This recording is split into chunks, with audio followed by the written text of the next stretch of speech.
So Glenn, you had a question? Well, Jean has her hand raised. She's trying to say something. Jean. Hi, Jean. Is that working now? Yeah, it is temporarily. I'm going backwards. I was wondering about the worship services when they do start in person. Greg, is it possible to live stream the services so that people that are listening, from a distance are actually listening in real time, or is that technically impossible?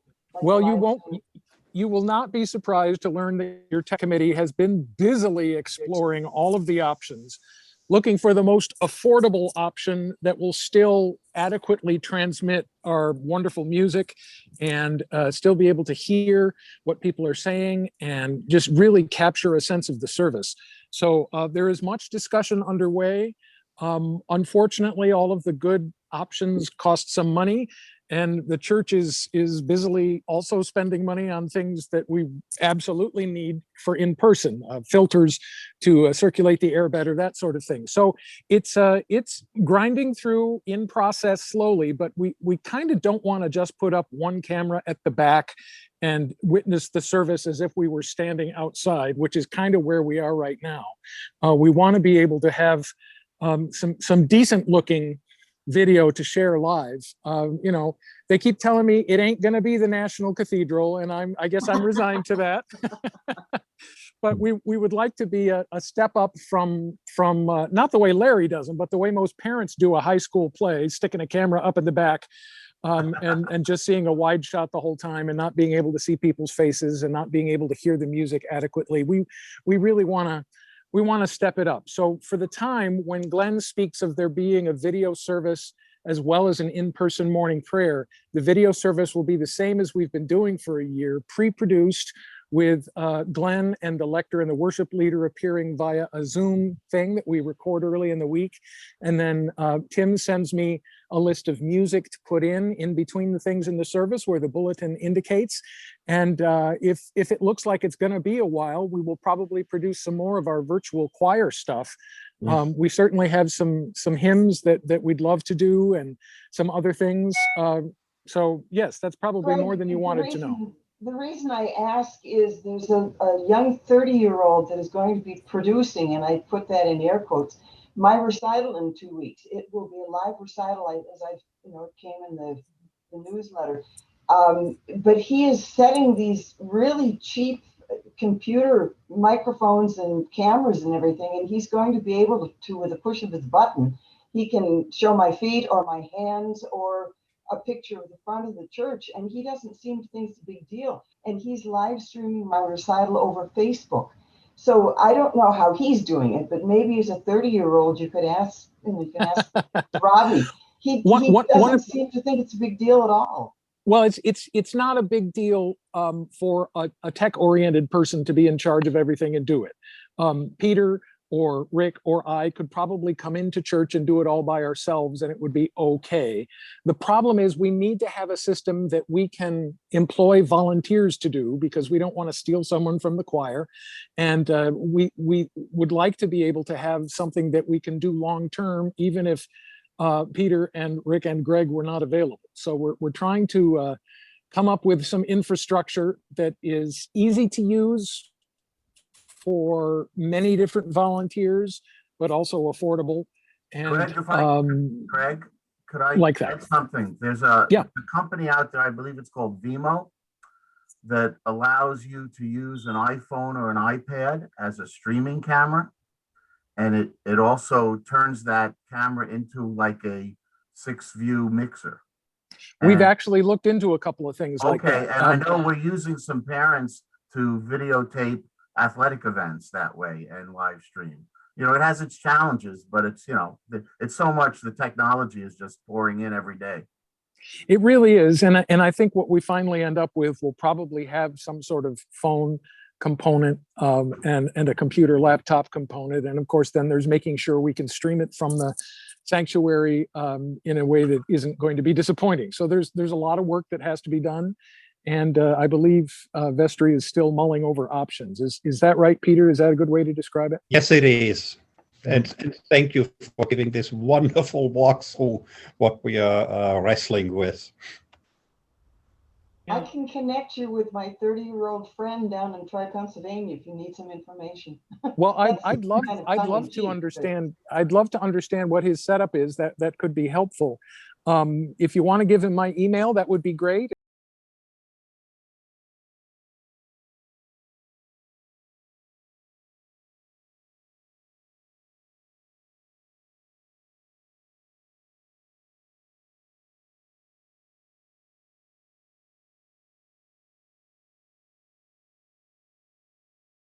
This is a good moment to segue into the formal presentation.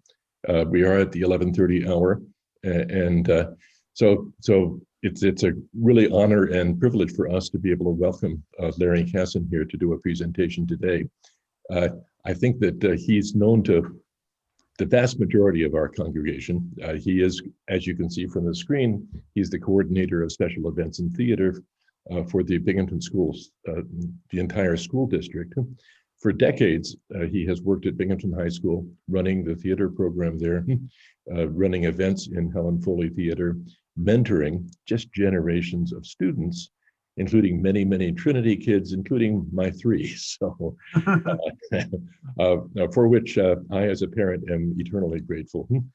So he's going to be speaking to us, as you can see, about the arts in the school district, I think especially at the high school.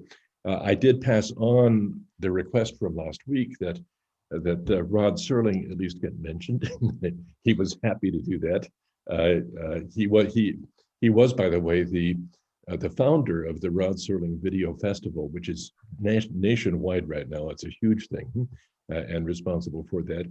And he informs me that he has an entire presentation on Rod Serling.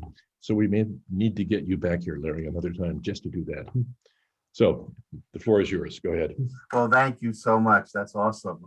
And good morning, everyone. And thank you so much for having me. As John said, I normally speak about Rod Serling. I've done a lot of these Zoom presentations. Prior to COVID, I would go and be a guest speaker at various conventions and conferences around the state. Had a great opportunity to speak at the Paley Center, which is the Museum of Television and Radio in New York. But we'll get into that. But this is really exciting because, you know, I've started here in 1987. I have about 33, 34 years here. Got through all of John's kids, and it got me thinking of all the kind of things we've done here and how we've progressed as a school of the arts. So let me give you a little background, and we'll start. You can all see my screen. And I think we checked the audio. Greg, I'm assuming if anyone types in the chat room any questions, maybe you could help me with that, or because I don't have time to look, and I did reserve some time at the end to answer questions. So if that works for you, can you all hear me well? You can all, okay, that's great. Okay, so as John said, I'm the coordinator of special events and theater. I think my title has changed a dozen times in the last 33 years, but I primarily work with the School of Fine Arts. I'd like to give you an overview of what you're seeing here, and that is a scene from our Helen Foley Theater. It was a show we did about 4 or 5 years ago. It was The Music Man in Concert. And the reason I'm showing this is one, to push our alumni association. I don't know how many of you went through the Binghamton City School District, but we have a great program where every final dress rehearsal, we have an invited audience of alumni. They come in for free, they watch the dress rehearsal, and it's really a win-win for everyone because what we can do is give the students before opening night a bit of an audience. So that's always been helpful for them. And it's a great way for the alumni to feel special. We have a reception out in the art gallery, and it's just a good time. That's why you can see that, you know, normally we have full houses. You'll see a lot of empty seats here. So this is again myself welcoming everyone. And this was a wonderful production of The Music Man in Concert, an abbreviated version of The Music Man. And by the way, The Music Man, it was so funny because many of our students had no idea what The Music Man was, and they weren't sure if they, you know, thought it would be a good show.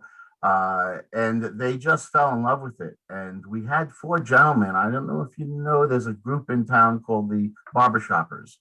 which is the Southern Tiersmen, and they donated their time to play the quartet in the music band. And they had such a great time working with the kids. The kids loved them. And that's something I'm going to talk about in a moment, about how I try to bring community performance groups in and work with the students, because it's such a wonderful experience. Okay, let's talk a little bit about facilities. This is the Helen Foley Theater. It was built in 1914, seating right now about 847. It was completely renovated in 82. It was actually not called the Helen Foley Theater in 82 when the North High and Binghamton Central merged, and they renovated the theater. About 10 years ago, they did a major renovation, and you can see that we have state-of-the-art lighting equipment. Can you see my cursor as I move it around? I'm thinking you can. Yes, yes, sir. Okay, great. We have state-of-the-art lighting equipment. We have additional facilities, which I'll talk about. This is the theater, this is the main building. In 1914, Binghamton High School, well, actually, I think it was 1912, where the older original Binghamton High School caught fire on the same location. They shut down, I'm not sure where they moved, but they rebuilt this, which is the building in 1914. One of the interesting things, which I love, and I get a kick showing these people, I don't know if you can see these little wall sconces on the side. They're little plates where there used to be lights. And when I opened up one during the renovation, as I said, about 10 to 12 years ago, I noticed there were gas lines in there. So this theater was designed for gas lighting as well. I guess maybe they weren't too sure if electricity would take, but fortunately electricity did take. But it's very interesting that there are current gas lines. These used to be windows that would go to a breezeway. One of my favorite features of this building is the stained glass. I think it's one of the most beautiful theaters in the area. This was built in 1914. It used to be the ceiling, it used to be the sky above it. When they renovated in the 80s and combined the two high schools, that became what's called an HVAC storage area. So that's where the heating, ventilation, air conditioning equipment, but we did put artificial lighting there. So I have the capability of lighting that from behind. So it's a beautiful feature. And, I'm always telling people to look up. I was told that these chandeliers are original Tiffany leaded glass. So, those we kept during the renovation. And I'm very happy that the architects that we worked with understood the importance of the original building and the integrity of the design, because they didn't do anything to destroy that. We have additional facilities. We used to have a lecture hall at the high school, which I was allowed to turn into a black box theater. This is our black box theater and our drama classroom. It seats about 90 people, and it's a great space for the community. We'll talk a little bit more about what we've done there. We have a dance studio. We have 2 dance studios. We are the only school in the county that offers dance. We have certified dance teachers.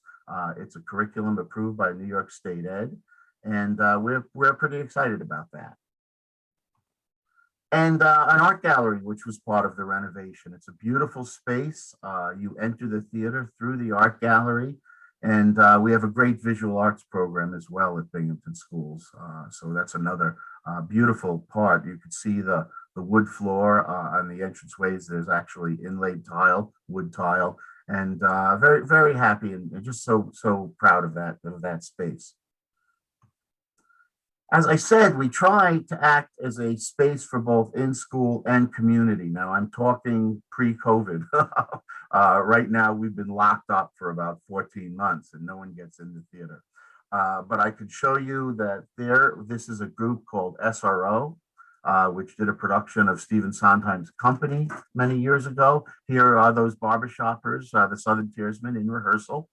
And over to the left here is the Goodwill Theater. The Goodwill Theater, Nima Cragen is doing some amazing work in Johnson City.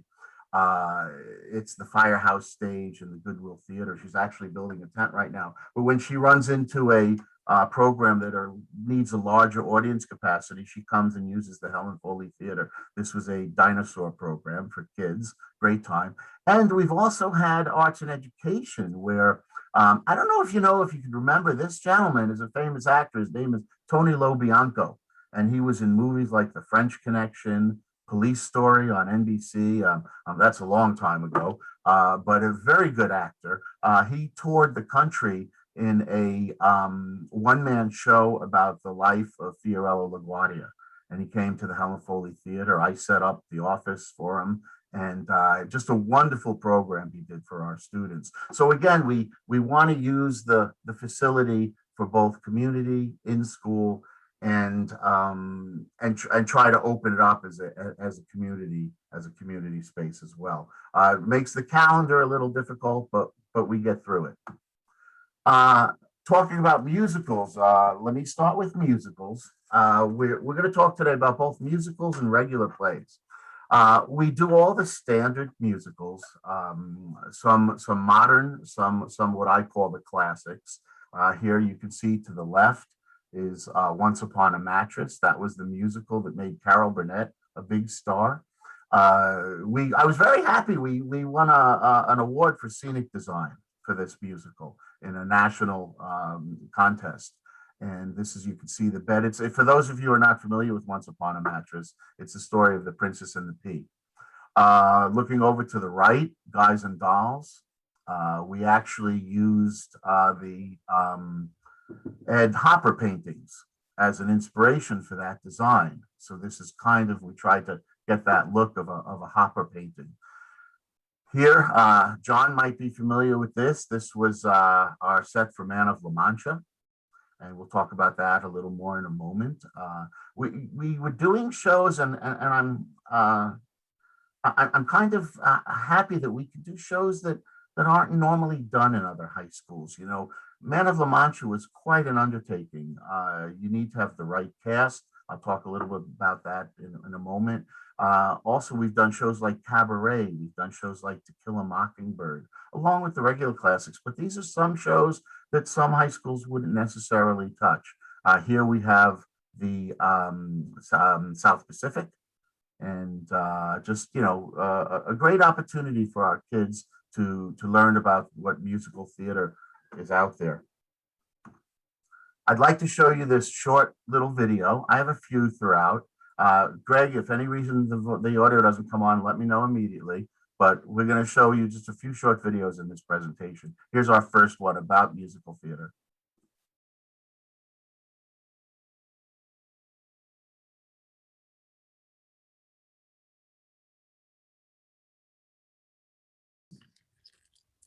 How's that? Can you see Angel now? Yes. Okay, great. Yes, that's a live orchestra. I was going to talk about that. We work very closely with our music program. Joel Smales is our pit conductor. And I think you might have seen Katrin in getting makeup. She was our Mother Superior. As I ended that video, we talked about students who have gone through the program. I just want to take a moment real quick to just highlight a few. I'm very proud of them. This is Angel Desai. If you're familiar with Angel, her parents still live here. Her father is an orthopedic surgeon in town. She graduated in the very early 90s. I think it was actually 90 or 91. And Larry, you know that she's a daughter of Trinity Church too. Oh, I didn't know that. Okay, that's wonderful. That's wonderful. She has performed on stage, screen, television. She's done concerts. We invited her actually back to do a concert with the Philharmonic as part of our Pops program. She filled the arena. It was a wonderful concert. I still keep in touch with her. I talk to her often.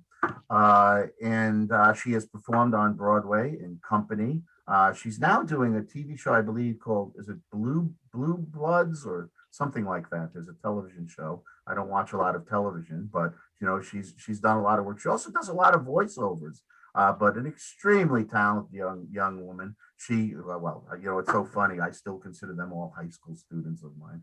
But it's funny. I was having dinner with her a couple of months ago, and I remember we were crossing the street, and I said, "Hurry up, Angel, the light's changing," And she goes, "Larry, I've lived in the city for about 20 some odd years.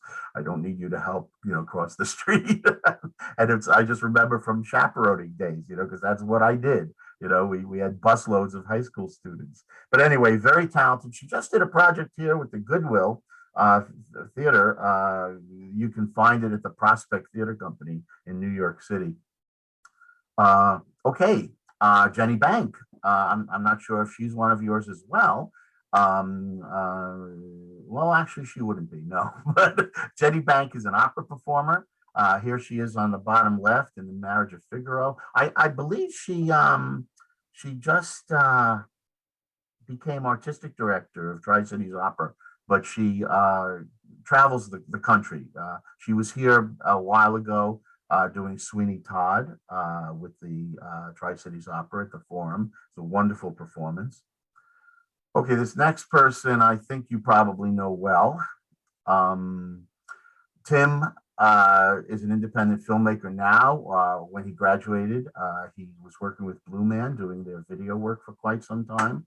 I'm not sure if the Tim I see out there is the same Tim if you're on. But is that you, Tim? What's that? I'm asking.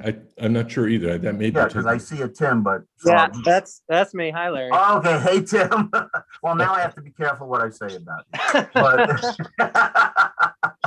But Tim was such a talented student here. And in fact, what I loved about how Tim, we would come and bring students to Blue Man Group, and I would call him the night before, and he would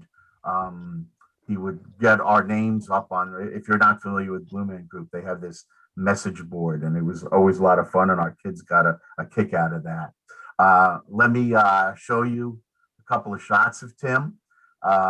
Tim, speaking of Man of La Mancha, tackled the lead role. He was wonderful. It was such a challenging role. And again, as I said, a challenging play, a musical you don't normally see on the high school level. And his Quixote was just so well done. On the right there, he played in The Miracle Worker and did a great job. I know there were others, Fools and a few other shows, Tim, but it was a pleasure having you. Julia Matika, stage and film actress. She also does a lot of video work. She's primarily Shakespeare. She does a lot of Shakespeare around the country. Here she is as Ariel in The Tempest at the Oregon Shakespeare Festival. And what I also like, just like Tim and a few others, Angel, she came back and spoke to our students about the language of Shakespeare. And they so benefited from having someone who was a professional in the field just talk to us. And it's so great when these kids come back, still call them kids.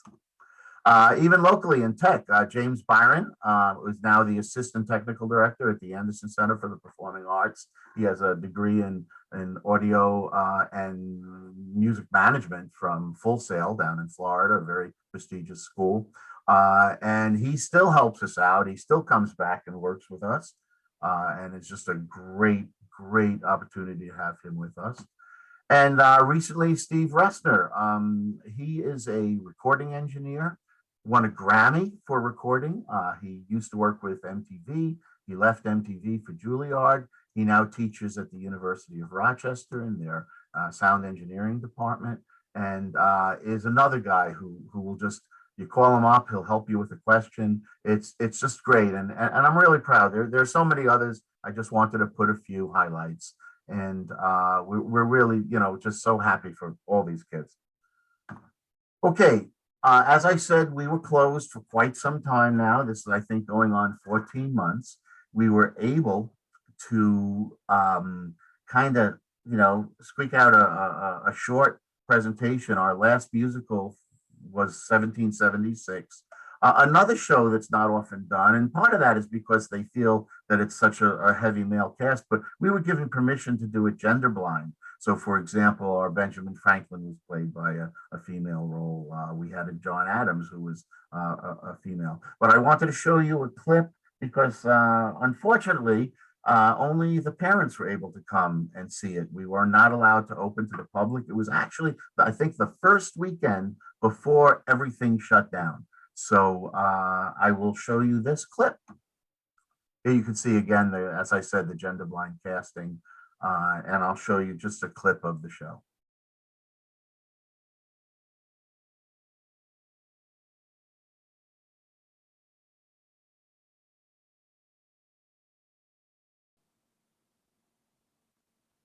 Okay, I hope you enjoyed that. 1776 was very challenging.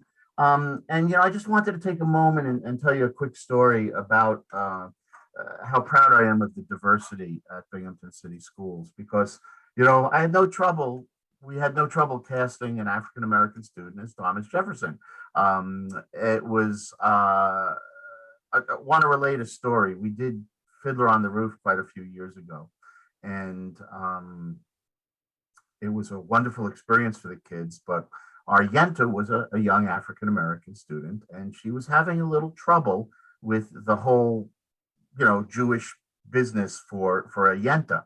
And I, being Jewish, and I was one of the few in the production, said I would help her out with it. And we talked about various things, and we found out that, so for example, I would say, and these are, just comical little jokes, but I would say, so for example, you have to answer every question with another question, like, how do you feel? How should I feel? Little things like that.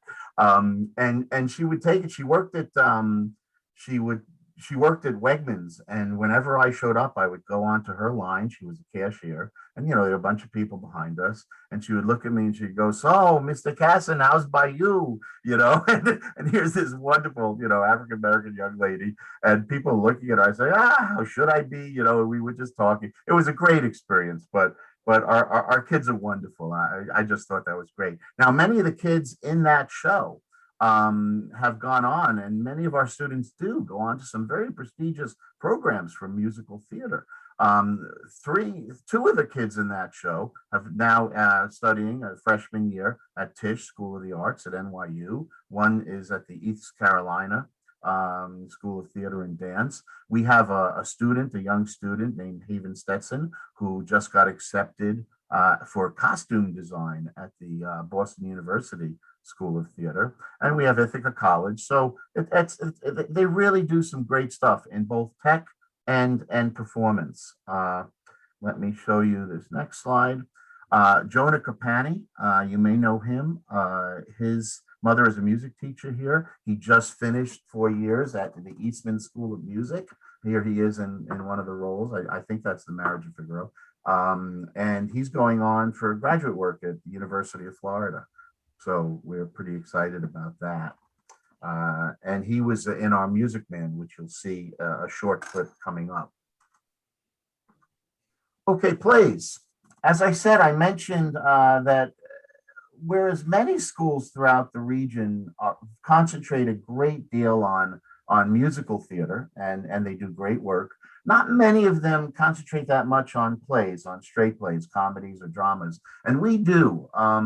I think that's an important program. We offer a straight play in the fall. We offer a musical in March. We have a dance program, which I'll show you in a moment. And we also have a musical cabaret review. Again, going back into the community, I try sometimes to bring pros in to work with the students. If you look at the upper right, you might recognize Bill Gorman. He is a local actor. He's a union actor, Actors Equity. And I actually got him a guest artist contract through Actors Equity to play the stage manager in our town. He had a wonderful time working with the kids. We had about 30 kids in the cast. He played the stage manager. And it was so beneficial having someone like him work with our students. Over to the left, Josh and Joan, they're in The Prisoner of Second Avenue. And wonderful show. Down below there, over here, is Arsenic and Old Lace, and Blithe Spirit to the right. We also did a fundraiser where we worked with Tim Gleason and Ava Crump Tim is the executive director or artistic director of a local theater company called No Theater. And we did a fundraiser for the 9/11 Memorial Committee here. And excuse me, we were able to put a production called The Guys. If you're not familiar with it, it's a wonderful play that was written about a journalist who assists a fire chief on writing eulogies for the men he lost in the World Trade Center. So again, that's a great experience for our kids to be involved in that type of a production. Okay, I'm going to show you a brief story about our brief video about our straight play program. And this is from Barefoot in the Park.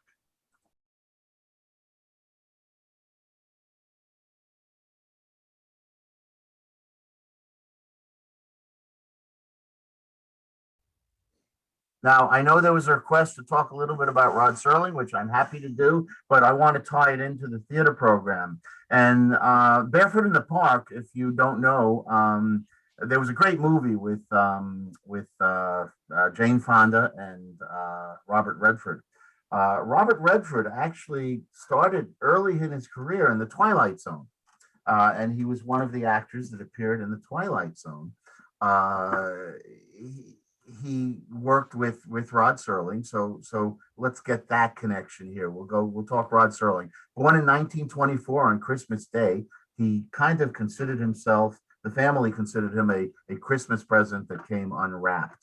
Although it was a Jewish family, he was very active. His family was very active in the JCC here in Binghamton. He did pass away in 1975. As I said earlier, he was a member of the class of 1943. He graduated, although he wanted to go to Europe to fight the Nazis. They sent him to Japan. There are, to the Pacific, to the South Pacific. There are, again, in my lecture about his experiences in the war, and there's so much you could go into. So I'm going to keep this brief. As I did show you earlier, this was a door frame that was in the old theater, and he painted his name, Rod Serling, 1943. I want to talk about his love for theater because he had a teacher called Helen Foley, and she was a drama teacher. He did a lot of work in drama and theater here at Binghamton Central. When he was a young man, after he graduated Antioch College, he actually won a contest for a TV show called Meet Dr. Christian, and he won this award. He had to submit a script. He was then given a trip to New York City. He goes and he sees Death of a Salesman. That's the upper right corner. And he just reinforces, it's one of his first professional plays he sees on Broadway.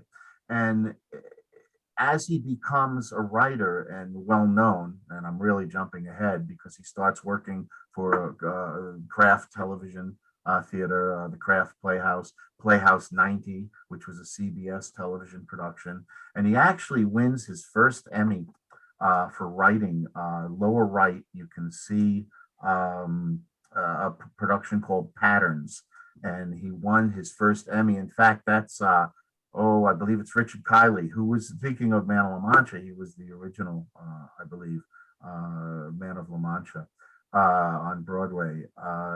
He then gets his second Tony, his second Emmy for a production with Jack Palance called Requiem for a Heavyweight.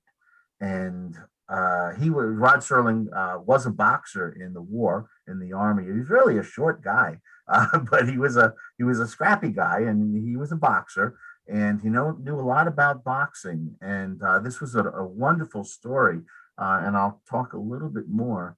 I have this slide up here because I have always wondered what if Rod Serling lived to do what I believe he ultimately wanted to do, was write for Broadway. He only had one of his works on Broadway. It was in 1985. They took Requiem for a Heavyweight, which had already been a successful TV, special and a successful movie with Anthony Quinn. And then he took it to Broadway. John Lithgow and George Segal over here, as you can see, starred in it. And it was very well received. And the critics didn't care for it, people cared for it, but it didn't have a very long run. If you look at the film, if you remember back in 2008 when Mickey Rourke did a movie called The Wrestler, Mickey Rourke actually spoke with the Serling family to try to revive Requiem for a Heavyweight on Broadway. He wanted to bring that back to Broadway and maybe correct some of the mistakes the 1985 production did. So, and experienced. But unfortunately, at that time, that was a really tough time for the economy, 2008, and they decided that such a large cast for a non-musical wouldn't fly. And so they decided that would be a problem. So it never came to, a realization. However, what I want to say about Serling and shows like the American, about Playhouse 90 and the Kraft Television Theater is Rod Serling and his contemporaries, people like Patty Chayefsky, the great writer Patty Chayefsky, were advocates of live theater. And what they tried to do was create the magic of live theater to millions of people at one time through live television. However, network executives hated live television because you could only do one shot. Once they had no idea of box DVD sets or anything like that. So they felt that once something was live, it had a one showing night and that was all. So again, that never worked. And actually, it was also part of one of the reasons I think one of the biggest mistakes Rod Serling ever made was selling the Twilight Zone back to CBS, because he could have kept it. But back then there was no idea, no knowledge of syndication, no knowledge of, like, as I said, box DVD sets. So it's probably a shame because I'm very close with the Serling family. And it's one of the regrets because they have rights to his name, his image, and his writings, but not to the Twilight Zone. I will show you a little bit here. So we try to, keep Rod's work in mind. We've produced shows here in our Black Box Theater with a local company in town called Star, Southern Tier Actors Read. We did Patterns. We did A Stop at Willoughby and Eye of the Beholder. And as I said, I had the great honor of speaking on Rod Serling at the Museum of Television and Radio. This was a reading of a wonderful Twilight Zone called The Masks. I don't know if you could see well, but that's Lucille Ball's daughter, Lucille Arnaz. Her husband, that's the actor Fritz Weaver. And they did this reading, and then I was invited to speak at a dinner afterwards at the museum. Fortunately, I didn't have to pay for my meal because it was a $500 a plate fundraiser. But it was a great experience. And Fritz Weaver it was an honor. Fritz Weaver, the actor, came over to me and said, hearing what you have said about Rod Serling, I had no idea. And now if I knew when I acted in the Twilight Zone about his war experiences and what he experienced in his hometown, it would have been a very different situation. His daughter is a very big supporter of our program here. And I want to share with you just a brief video about Rod and her father and a book she has written.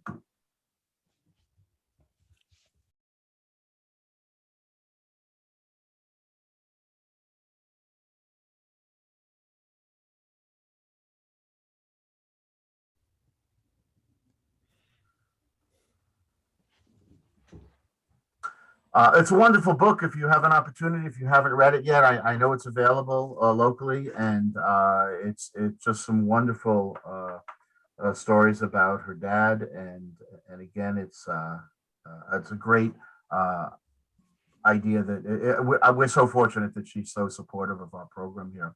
I'm going to quickly talk about technical production and design because that's my background. So I should at least put a plug in there. We do our construction here. We have students who work with us. On the left here, we're building a house for Almost Maine. We're painting here, painting a floor pattern on the stage. And the work is done in-house. We have some pros that come in as contract professional, but it's pretty much all student done. And we're not just going out there and playing games where, and figuring out what to cut. This is a production of Damn Yankees. You can see that we have technical drawings that the students work off of. This is a set of lockers that turn around into becoming the dugout for Damn Yankees. So we're actually working on drafting and construction for these productions. Also lighting. We have, we do lighting plots, work with lighting design. So the students get a really great experience on how to interpret these plots. I want to say things have changed a bit. I grew up on Long Island, went to Syosset High School. That was my light board. There I am with the headsets. That was 1974. We now have, I've seen everything. I always joke with the students that I started with gas lighting and, moved all the way up to the current day. When we did our renovation, we were the first theater in the county, including Binghamton University, to have computerized moving lights. This is our current light board. And Binghamton University actually sent their advanced lighting students to the Helen Foley Theater to learn and to work with these lights. They've now have it, and they have similar units. But, it's a great cooperation between the school district and Binghamton University. So again, I want to show you just a few scenic elements.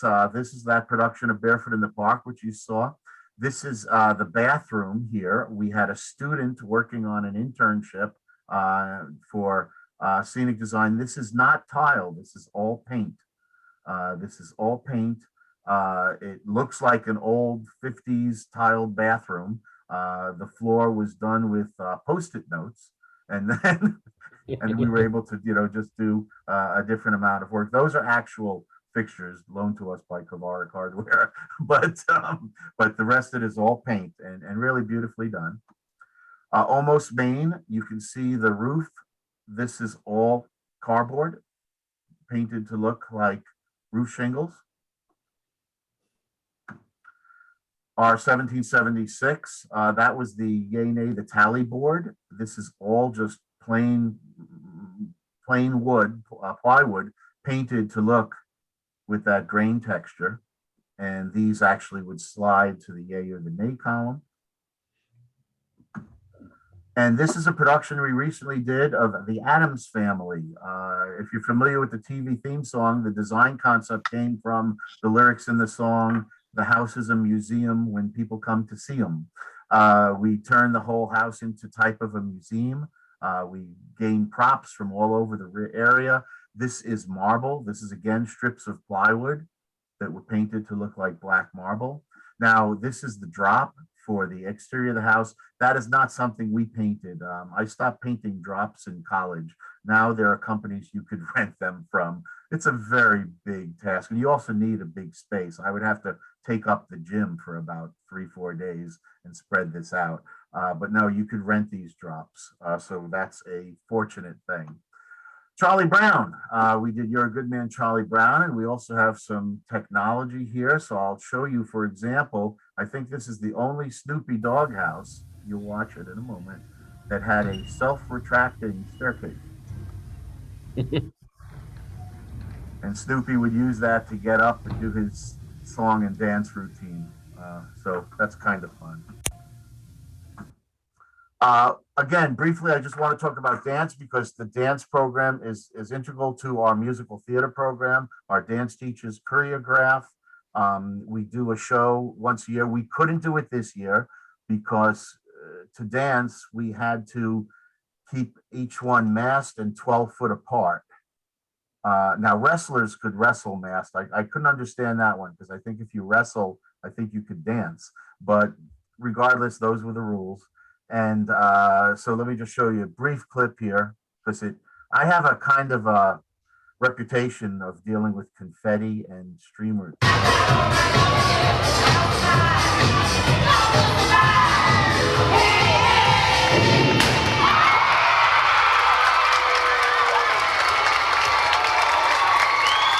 As you can see, we get pretty large audiences and pretty rowdy audiences.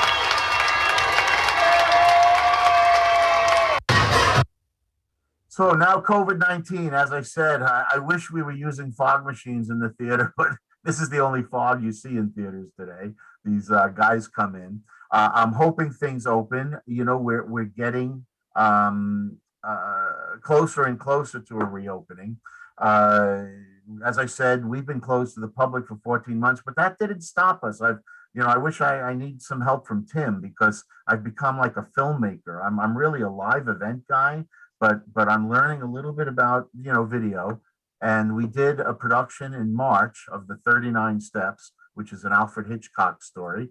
But that was all streamed. You could see I had to hang plexiglass panels between all the actors. I could only put one actor 12 feet away from the other actor. So we could only put 3 actors on stage. This is actually a painted tile floor because we created a studio. And we didn't do a musical this year because it was just too problematic. You couldn't have an orchestra, you couldn't have all the things we needed. But we do have our musical cabaret, which is coming up. And I decided to use and do it outdoor and use the amphitheater at Ross Park Zoo. It's a great environment. The show is Wednesday, June 2nd. This is an opportunity for our students to pick a song from Broadway and perform it. We normally do it in the building in conjunction with our culinary arts program, and it's called A Taste of Broadway. They cook and serve coffee, and then the students perform. But what I'm really getting a kick out of is I'm going to use the old lion cage as a green room. So I think it's going to be fun putting the students in there. Okay, so I'm going to end and have time for Q&A with just what I thought you might like to hear what the students have to say about the program. So this is again, Jonah Capani, who I told you is just finishing up Eastman School. He was our Harold Hill.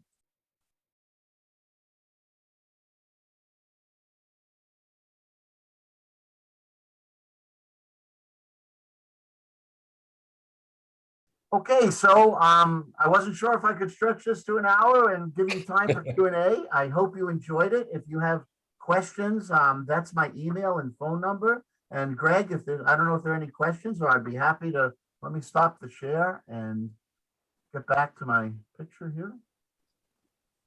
Hi, Larry. My Yes. daughter's a graduate of Central, as is my stepdaughter. And I'm wondering whether or not your presentation here can be put on Trinity's website or even public, because it's so wonderful. Well, thank you so much. Incredible. Unfortunately, I will say that we did record today, and once Larry gives us the go-ahead, we usually do post these, at least for Trinity folks. That'd be Yeah, I wonderful. mean- Well, I'll have Melissa come in on Trinity Zoom and look at it.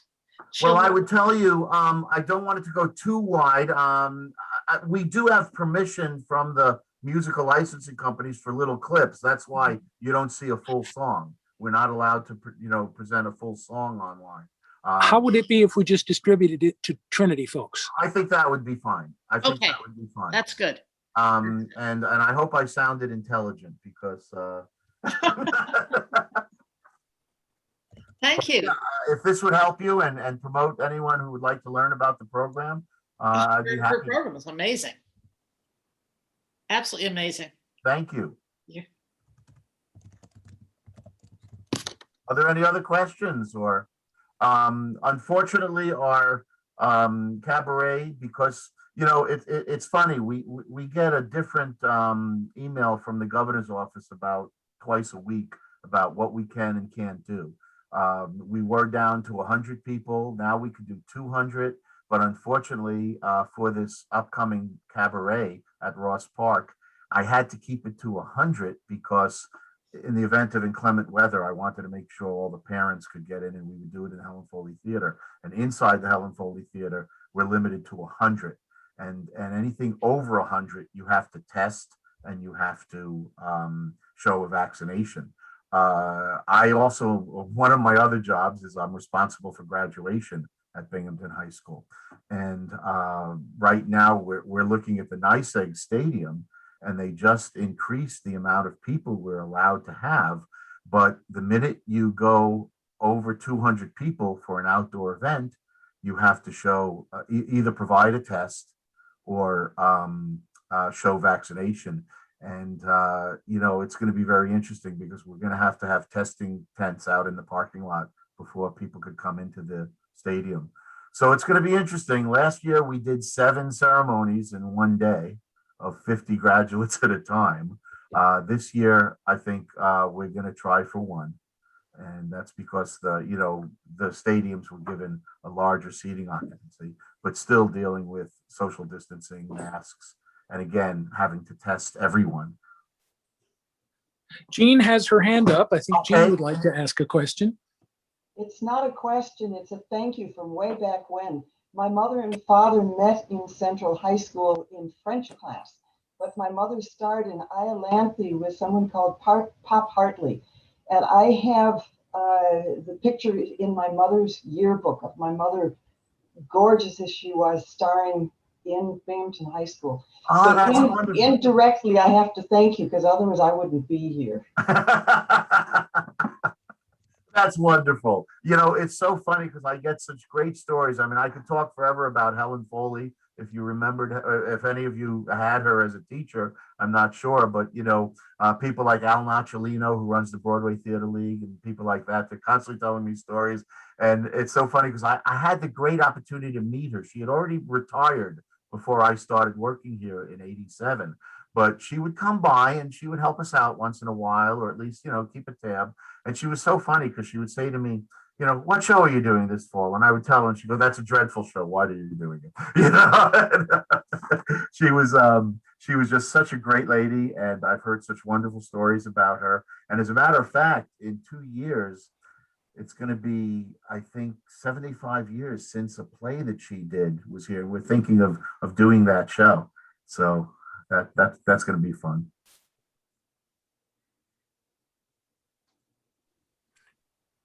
And there's another hand, a couple of, let's see. Go, is it Susan? Greg? Yes, my daughter Eleanor Ho played Uella May. Yes, of course. Of course. In To Kill a Mockingbird, and Tim Gleason played Atticus Finch. Yep. Tim Gleason played Atticus Finch, and Jennifer Corby played the older young Girl Scout. Eleanor also helped in Barefoot in the Park. I think she has a wonderful story where she was dumping water on Josh, and it was supposed to be just a little splash, and she dropped the entire bucket with the bucket. Please give her my best. I will. Tim, are you still there? Tim?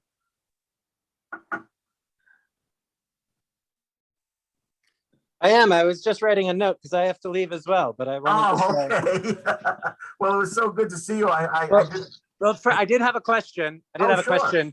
Don't you ever worry about putting professional grade props in the hands of teenagers? I do, especially when we did Les Mis, and I ordered 12 muskets with blanks that fired. And I remember having to get permission from the police department because, I'm walking in, they just UPS delivered them, and I unpacked them, and I'm walking through the halls carrying a dozen muskets. And, and someone asked me, one of the teachers says, what are those for? I said, I don't know, I think it's for our school resource officer, I'm not sure. But we did Les Mis. And we actually had blank firing muskets. We've had a few others, a few other interesting props. We've also had live animals, which is always challenging. No, it was great. I have to go, but thank you so much for the talk. Everyone, Larry Kassan launched my career in the arts, which has taken many twists and turns, but Larry and the Rod Serling School are really at the core of all of my education and passion for all of this work. So thank you, Larry. Tim, that's so nice of you, and you're such a joy. Yeah, you too. It's good to see you. And take care. I'll see you sometime soon. Thank you for stopping by, Tim. Good to see you. It's my pleasure. Take care. Well, I think I got it to just about an hour. I was surprised. Again, if any in the future you would like a much more detailed discussion of Rod Serling, his legacy and his life, I'd be happy to speak with you again. I know you were dealing with arts this time of the year, and I hope, I know you got some other lectures as well, some discussions about the Savoyards, was it, John? Yeah, and No. and we had a presentation about theater at Trinity. There's been Oh, quite some great. cross-pollination across Main Street over the years. Yeah. Well, Larry, thank you so much. John has left us, so I'll do the formal goodbyes here. Really appreciate your time this morning. And, you know, even though I know you and I've heard you talk about the program, I learned some things today about just how wonderful the Serling School for the Arts is. So I am jealous of every student that ever had you, because I was, you know, across the river in some other school that shall remain nameless. But, you know, what a wonderful thing you've done. And Tim is just one of hundreds and hundreds and hundreds who have gotten their start thanks to Greg, Larry knowing how to inspire people. Thank you so much. And I really appreciate the invitation. And please, everybody, stay healthy. And hopefully we'll get back to where you could come see shows in the audience. That would be fun. Thanks, Larry. Have a good day. Thank you very much. Bye-bye.